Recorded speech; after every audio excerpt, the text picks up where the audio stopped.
और ये लोग चला जाना चाहिए।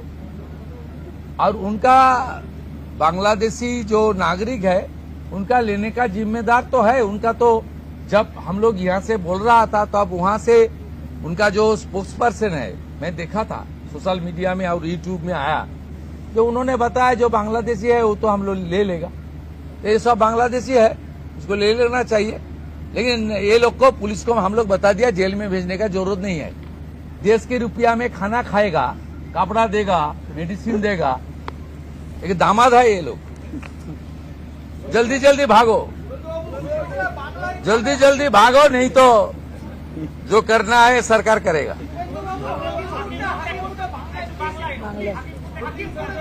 না না, আমি হাকিমপুর সম্পর্কে জানি না, আমি মিডিয়াতে দেখছিলাম। কিন্তু এটা নতুন কিছু নয়, প্রেজেন্ট অ্যাক্টই রয়েছে। এবং আমরা বলে দিয়েছি যে বাংলাদেশের অবৈধ অনুপ্রবেশকারী তাদেরকে কোর্টে পাঠানোর কোনো দরকার নেই, আইনে নেই। সরাসরি পুলিশ নেবে এবং বিএসএফ এর হাতে হ্যান্ডওভার করবে।